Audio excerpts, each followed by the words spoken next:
Aimer, amour, chercher et trouver de l'amour, donner et recevoir de l'amour. L'amour sera fraternel, filial ou parental, que sais-je encore. Et si toute notre vie était une histoire d'amour?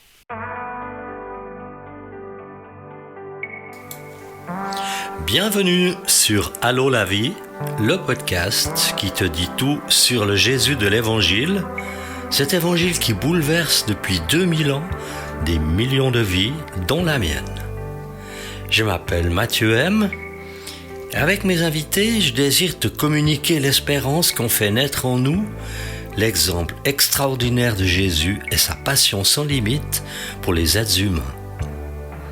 À toi qui rêves d'un port sûr où amarrer le bateau de ton existence, à toi qui rêves d'une nouvelle manière de vivre, ce podcast est pour toi. Réjouis-toi donc à l'écoute de Allô la vie, tout sur Jésus.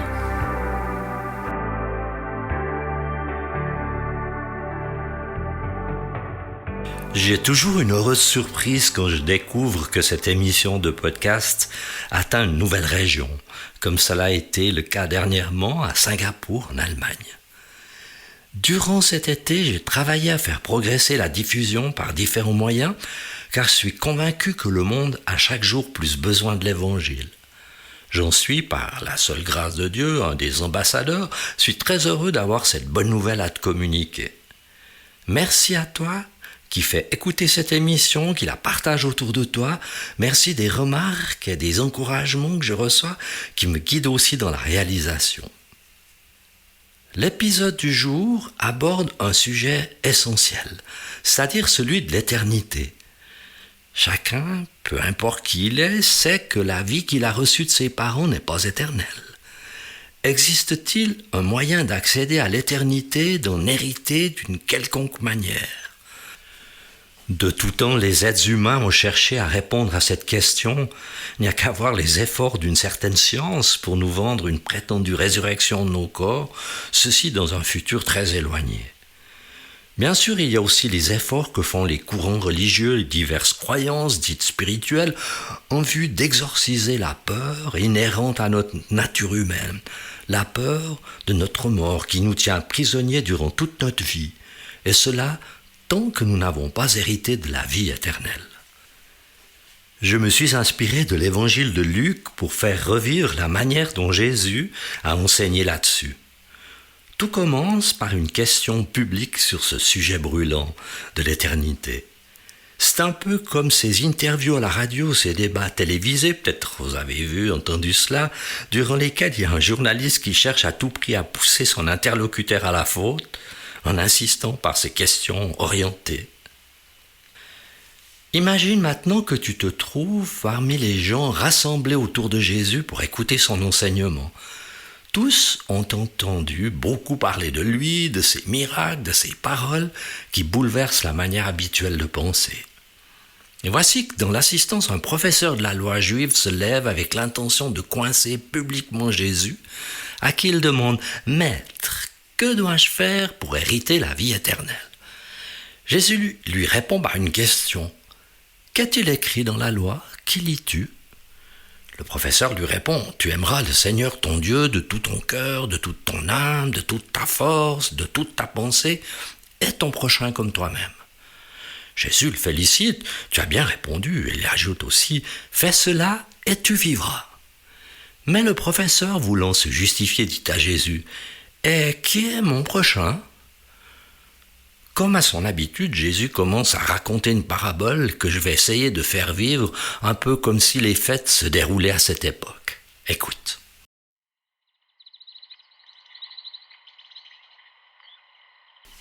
Un homme marchait à côté de son âne passablement chargé de marchandises achetées à Jérusalem. Il était très content de ses achats et n'avait qu'une hâte, retourner chez lui à Jéricho où l'attendait sa famille. Il avait profité de son passage à Béthanie pour saluer en chemin un de ses parents qui lui avait expressément recommandé de ne pas s'engager en solitaire dans un tel voyage. La route était réputée dangereuse à cause de fréquentes agressions et de très nombreux vols. Même s'il connaissait bien ce chemin, il y avait de quoi être un peu tendu. La descente pour atteindre la vallée du Jourdain allait lui demander plusieurs heures de marche sur un terrain très accidenté et surtout désertique. Il regrettait de n'avoir pas pu se joindre, comme d'habitude, à d'autres voyageurs qui se déplaçaient ensemble. À l'écart du chemin, dans leur campement, dissimulés derrière les rochers escarpés, des brigands s'ennuyaient. Ils attendaient d'éventuels voyageurs imprudents qu'ils pourraient détrousser. Certains d'entre eux se prélassaient dans les herbes hautes, tandis que d'autres s'exerçaient au lancer du couteau. Dans la touffeur de l'après-midi, le signal retentit et tout le groupe fut soudain réveillé, prêt à en découdre. Chacun se précipita sur ses armes, s'apprêta à rejoindre le chemin. « Qu'est-ce qu'il a sifflé, le veilleur » demanda le plus jeune d'entre eux. C'était le signal pour un voyageur solitaire, ricana un costaud aux cheveux en bataille. Trop facile, sans escorte, téméraire, le type rigola un petit Rabelais, moustache couleur corbeau. Et ils se tinrent tous tranquilles, tapis derrière les fourrés. Il arriva que le voyageur voulut faire un petit arrêt pour souffler et faire reposer son âne. Soudain, un cri déchira l'air, en même temps qu'une demi-douzaine de gaillards hirsutes déboulaient dans un déluge de hurlements. Ils tombèrent sur le malheureux, le jetèrent dans la poussière. Il ne put rien tenter pour résister à part d'essayer de se protéger des coups qui pleuvaient sur lui. Pendant que l'un d'eux lui arrachait des mains les brides de son âne, un autre, le roi de coups de poing, lui déroba le sac qui contenait son argent. Et non contents de le dépouiller, ils prirent plaisir à le démolir. Quand ils en eurent fini avec lui, ils s'en allèrent avec leur butin. Et l'homme resta seul, gisant sur le chemin, incapable de bouger, perdant son sang. Ses membres affreusement broyés, il voyait déjà sa mort approcher. Dans l'affreux brouillard qui lui bouchait la vue, il crut apercevoir enfin quelqu'un qui arrivait dans sa direction. Il l'appela à l'aide. « Je vous en supplie, aidez-moi, je me suis fait attaquer. » Pas de réponse, l'homme fit un détour semblant ne pas le voir. Or c'était un prêtre qui descendait par hasard dans la vallée du Jourdain. Et le blessé au sol ne vit plus personne durant un bon moment. Mais il reprit espoir quand il vit dans son brouillard arriver un lévite. Mais comme le prêtre, celui-ci passa outre, l'abandonnant à ses souffrances. Plus tard, un voyageur samaritain arriva près de lui. Dès qu'il le vit, il fut profondément ému. Il s'approcha et demanda « Mais qui a bien pu te mettre dans un état pareil ? Ne bouge pas, je vais t'aider. » Le Samaritain prit un soin infini à bander ses plaies, le soigna avec de l'huile et du vin. Il lui fallut un bon moment pour le mettre sur sa propre monture, le conduire dans une auberge de la région, où il continua à prendre soin de lui. Le lendemain, comme il devait repartir, il dit à l'aubergiste « Tiens, voilà déjà 2 pièces d'argent. Je veux que tu prennes bien soin de cet homme. Et s'il y a des dépenses en plus, je te les rendrai à mon retour. » Dans le public, personne ne bronche. Jésus leur laisse un moment de réflexion, puis se tournant vers son interlocuteur lui demande « Selon ton avis de professeur de la loi, lequel de ces 3, le prêtre, le lévite ou le samaritain, te semble avoir été le prochain du voyageur attaqué par les brigands ?» Le professeur répond « C'est celui qui a agi avec bonté envers lui. » Et Jésus conclut « Va et agis de la même manière toi aussi. » Dans sa première réponse au sujet de la vie éternelle, Jésus profite de la question qui lui est posée pour établir un dialogue avec celui qui cherche à le mettre en difficulté. Il agit en enseignant, il fait réfléchir ce professeur de la loi. Que dit-elle, cette loi ? Il se met sur son terrain, elle ne lui interdit pas la réflexion, au contraire, il la stimule, il le félicite, elle l'exhorte finalement à joindre la pratique à sa connaissance si parfaite. Fais cela et tu vivras. Jésus est en train de lui dire, ainsi qu'à son auditoire, qu'on ne peut hériter de la vie éternelle que si l'on suit la loi royale de l'amour. Aimer Dieu, est son prochain. L'un ne va pas sans l'autre. C'est une bonne réponse et il faut la pratiquer. En creux, il lui dit que sans aimer Dieu et son prochain, on est mort spirituellement, on n'hérite pas de cette nouvelle vie éternelle. Dans un présent épisode, Luc nous a montré la joie de Jésus quand il dit à ses disciples « Cette révélation est cachée aux sages et aux intelligents, mais révélée aux enfants. » Il dit aussi à ses disciples « Réjouissez-vous de ce que vos noms sont inscrits dans le ciel. » Alors, pour en revenir à cette histoire, les choses auraient pu en rester là, après la conversation que ce professeur de la loi a eue avec Jésus.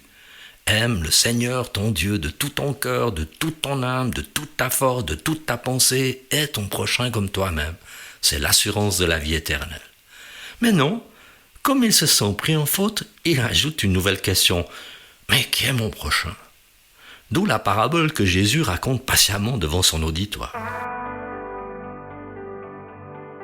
Revenons aux principaux acteurs de cette histoire. Nous avons les brigands, qui sont un exemple de méchanceté, inspirés par les ténèbres qui influencent le monde.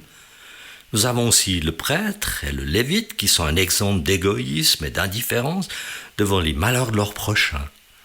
Et il y a aussi la victime, qui est un exemple de souffrance et finalement de relèvement, grâce à la bonté du Samaritain. Et finalement, ce Samaritain qui prend soin de la malheureuse victime. Et ce n'est pas un hasard si Jésus met en balance les deux religieux et ce Samaritain, car ceux-ci sont à leurs yeux une nation d'hérétiques. C'est pourtant cet homme qui montre un exemple de bonté inspiré par sa compassion, son amour du prochain. Quand tu écoutes cette parabole, comment te vois-tu, qui penses-tu être parmi ces 5 personnages ? Déjà, à l'intention des bons Samaritains parmi ceux qui m'écoutent, je dirais, toi, l'ami des autres, ne crains pas ceux qui ironisent sur ta bonté envers ton prochain. Tu es sur le chemin de la vie.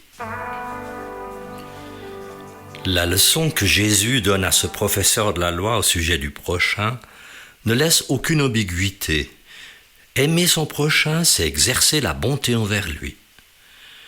Jésus a ouvert ainsi les portes de la fraternité humaine et les premiers chrétiens ont illuminé leur époque. On disait d'eux avec admiration, « Regardez comme ces gens prennent soin des pauvres et des indigents. » Oui, l'Évangile nous enseigne à prendre soin les uns des autres. Il y a donc 2 critères pour savoir si on est vivant spirituellement ou non.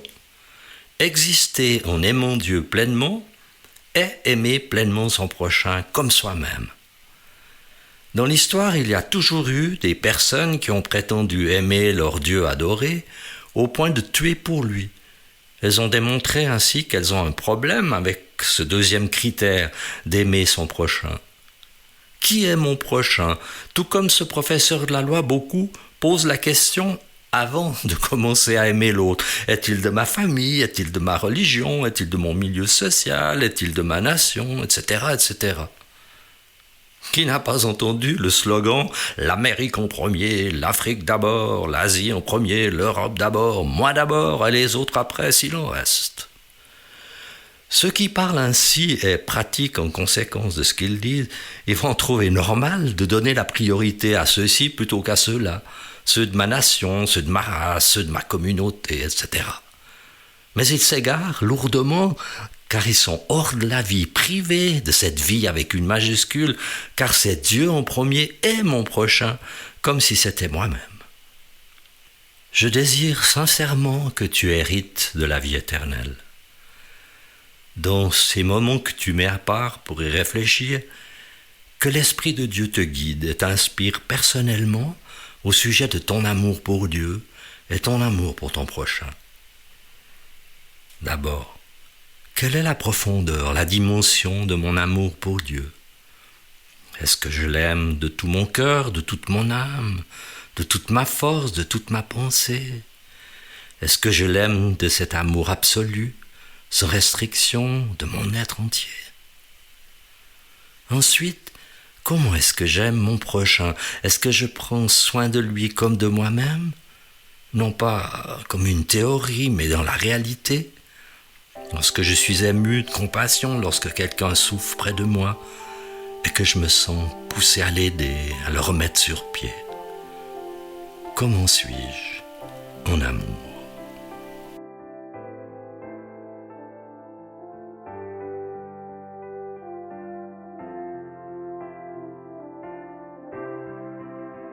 Voilà, cet épisode est terminé. Merci de le faire circuler, de le faire écouter autour de toi. Il est disponible sur une douzaine de plateformes dont les noms sont indiqués au bas de la description. À bientôt sur Allô la vie, tout sur Jésus.